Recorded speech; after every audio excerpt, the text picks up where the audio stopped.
I did not see that. No one saw that. Anyone with a brain take that one didn't see off that. the list.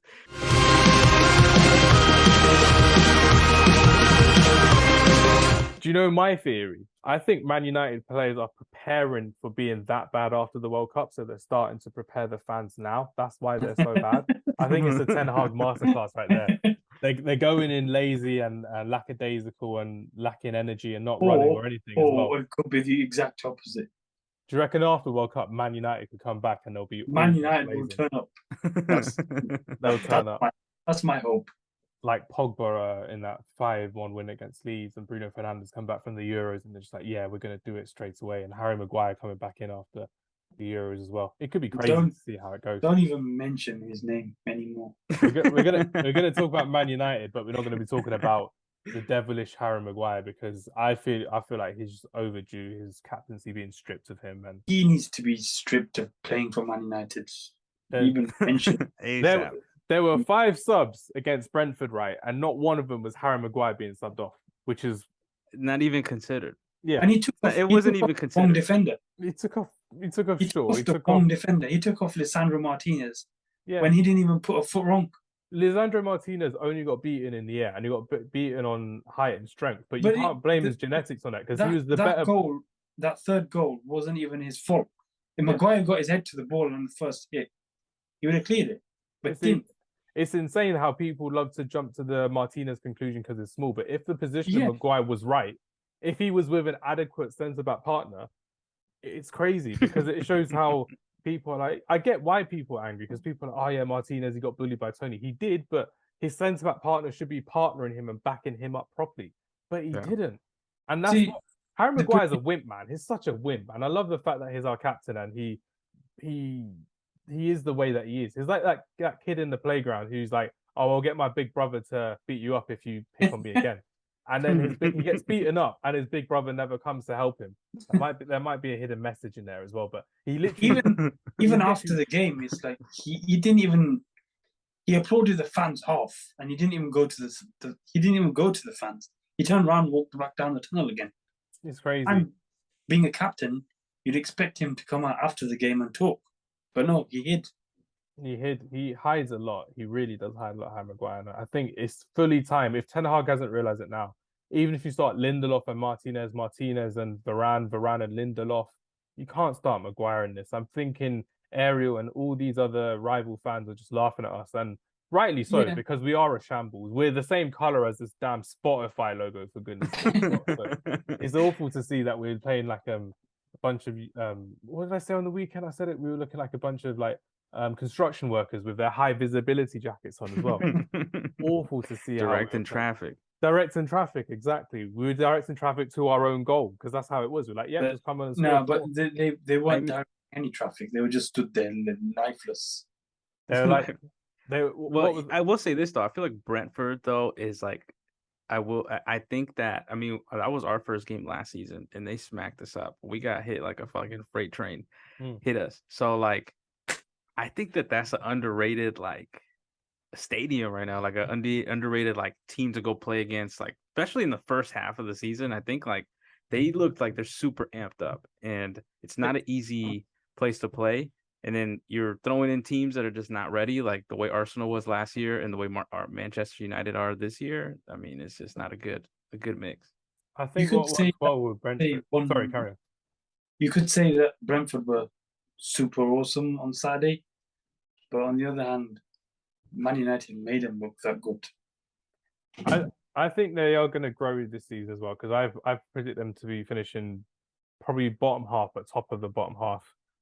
This season as well, but their home form is what will really take them apart as well. It's what worked really well for them last season as well. But realistically speaking, as well, Brentford, even replacing Christian Eriksen, they've done pretty well in how they're going to be going about that. And they've got Mikkel Damsgaard, who's a fantastic young player from Sampdoria, the Danish international as well. So it'll be really good to see how he does in the Premier League as well. It's a bit like for like with Christian Eriksen, Damsgaard is. Yeah, because he can play on the wing, he can play as an attacking midfielder, but in the Brentford system, he may end up being as like a second striker even, or as a winger as well. But the main topic of Man United I wanted to talk to you about today is Ralf Rangnick. Who is Ralf Rangnick? People ask. Ralf Rangnick is the guy who exposed the Glazers and it told everything how it was last season at Manchester United. And I was a big supporter of this. I loved it. I remember going to the Wolves game and saying we were awful. I was effing and blinding. One of my reels went to like 10K following, I think. Not following, views. I was like, what did I even say? I was just saying the truth. And what I loved about it afterwards was Ralf Rangnick said the exact same thing because it was in January. He was looking for reassurance that they were going to be spending some money in that January transfer window. And did we? We didn't. We did not spend a penny on a quality player.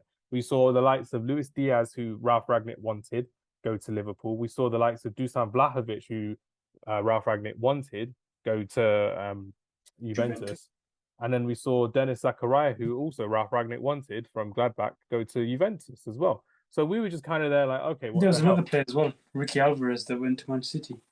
Julian Alvarez. Yeah. Julian Alvarez, who went to Man City, who I got so happy for. I was like, oh yeah, Julian Alvarez is a sick player. I bought a River Plate shirt for goodness sake. So if you've seen our latest Futbol video, you'll see me wearing a River Plate shirt. I couldn't care less about River Plate. I just thought Julian Alvarez was a really good player. And then he went to Man City. So I'm like, oh my God, I've done it again, haven't I? And I was going to buy like a Dutch kit as well for Frankie de Jong. And then Frankie de Jong hasn't even arrived yet. So I'm like, so much for overspending on these clearance shirts online. But no, realistically speaking, the same thing that's happening to Erik ten Hag is happening to what happened to Ralf Rangnick. It's happened to Jose Mourinho as well. But for people in their shorter term memory as well, Ralf Rangnick is the guy who literally said that Man United needed open heart surgery. They needed someone to come in. They needed someone to have a clear identity on how their football was to be played, and to realistically speak, get rid of a lot of this dead weight. Fortunately, only one of those parts have happened. The dead weight has gone.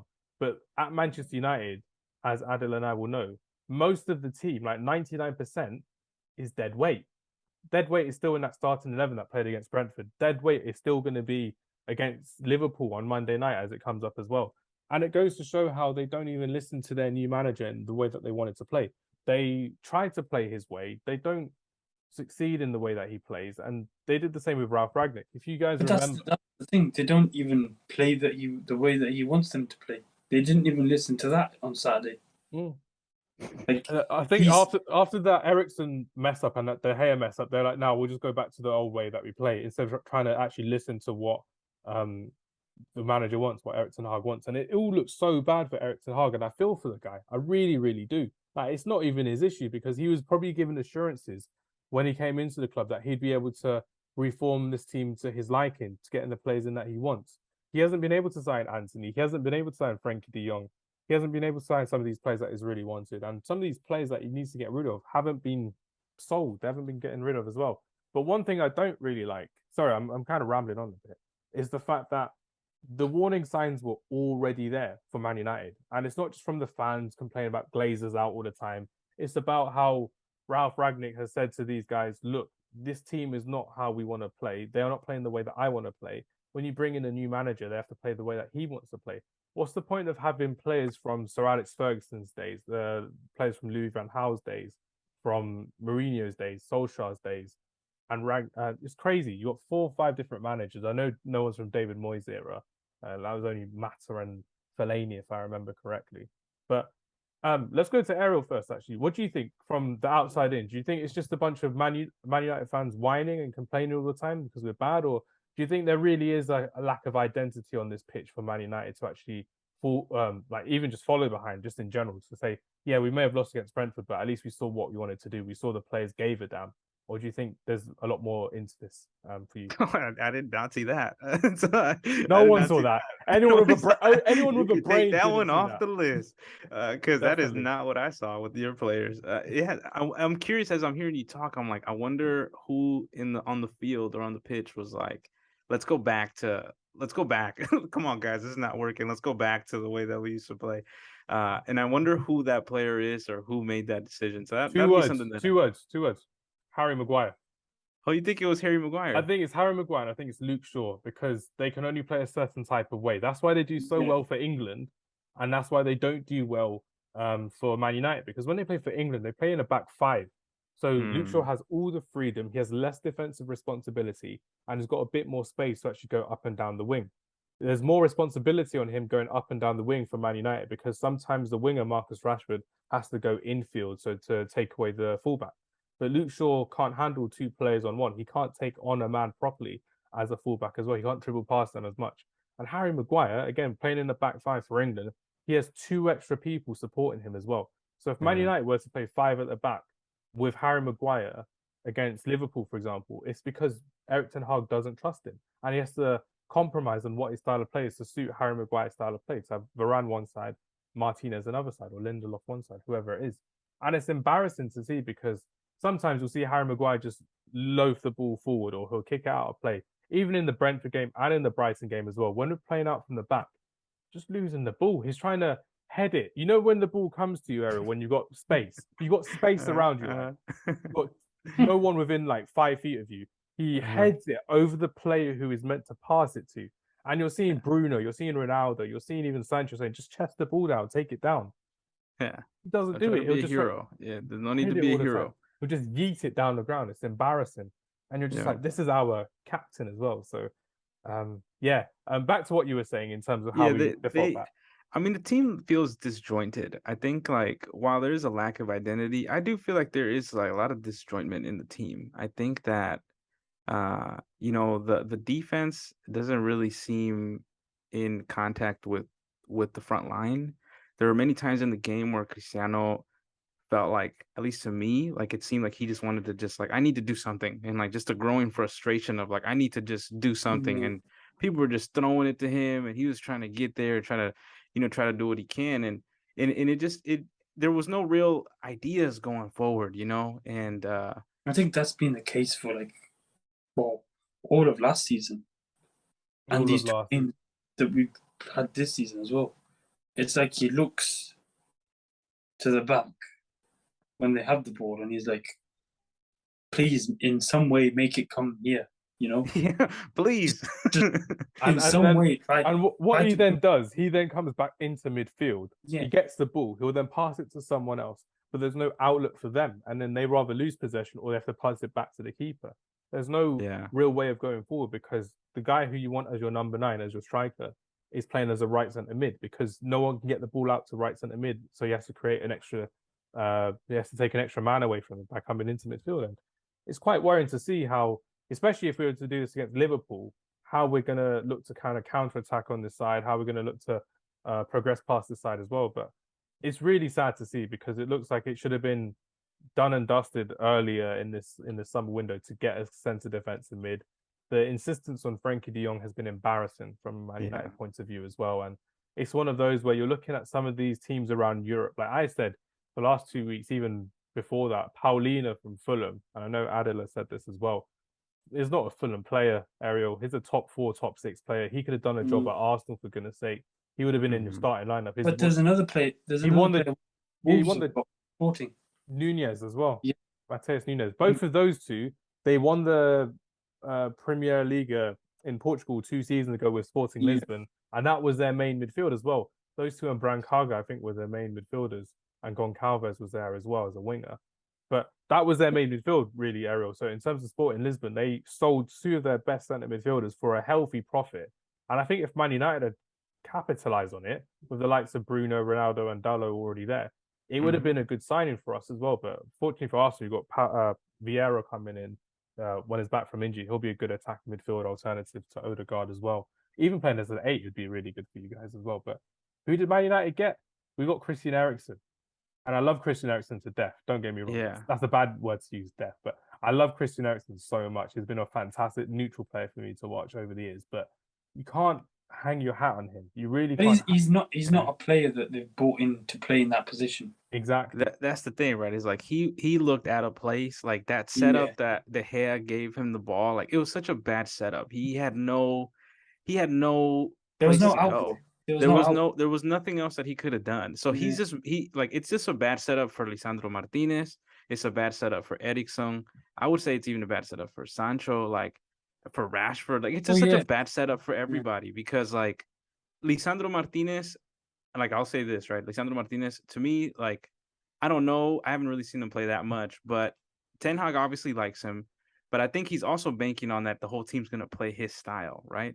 And if they're not going to play his style, then Lisandro Martinez is kind of like exactly how you're saying. He's going to get beaten and he's not going to have the partner that he needs. So like the team actually needs to play in the way that it's intended to, for those players to actually, like obviously Ten Hag sees something in Eriksson as well to get him as well. But if the team's then these players are just going to look like they're like the problem. And reality is that this has been a problem, like you said, has been there. And, they're kind of lining yourselves up to, one, you're reminding me a lot of Arsenal last season. I think the biggest difference, though, is that to me so far is that the coaching changes have been more frequent at Man U. And they haven't had the backing that Arteta has had, right? Arteta has actually had a lot of backing. We've spent a lot of money in the transfer market. So there's really very little room to say, like, these are fucking players from freaking Emery or from fucking Wenger, saying like very little of that. But in Man U, it's different, like it just seems like everything's like a hassle. Like everything is just like the negotiating goes so slow. Like some of these things are already starting to look a little bit desperate in the way Man U is trying to get players, just anybody come and help. And so it's unfortunate even for the coach. Like it's kind of a mess. I feel like we're setting ourselves up to see like a Barcelona-esque type of situation where Man U, this team that is in many ways too big to fail, is failing. And so the reaction is like, what's going to happen? Like, are we going to have to sell our rights and all this other stuff to like be able to generate enough like buy-in to like actually get something? But they need to find that coach to just kind of stick with it, which I think Ten Hag potentially could be. They have I think they have the coach, and he wants his players to play. If you look at, say, Lisandro Martinez, he's very composed on the ball. He doesn't panic. His passing is, it's on point. Every pass he makes is on point, and he's always composed on the ball. Christian Eriksen is the same. He's a player who's known for being composed on the ball, picking the right pass. The left back that he brought in, composed on the ball as well. But if you look at the players that we had from the previous managers, Harry Maguire, Luke Shaw, Scott McTominay, Fred, none of these players are composed on the ball. Don't mention those last two. We've kept quiet for what, 15 minutes without mentioning those two. I thought I could have gone an episode without mentioning those two. But yeah, all four of them, none of them were composed on the ball, and it reflects on the way that Man United play. And remember, for those two that I will not mention, they're like Voldemort. I'm not going to mention their names in midfield. The main part of being a midfielder, a centre midfielder in the Premier League, the top league in England, is to be composed on the ball or to be a really good screening for your defence. Yeah. That's from position 1 to position 20. Now, we talk about if those two could get into any of the top 6 teams.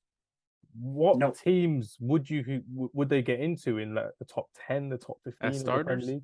As starters, I don't think. Do you think Everton would take them? Do you think? I don't even think Everton would take them, because Everton have better midfielders at the minute. They're playing Iwobi. They're playing Iwobi in centre mid, and he did a good job. He's done a good job 2 games in a row. I know they made the guy that they've just bought from Lille, Onana. I love Onana. Not none, but I love Onana. He looks a player.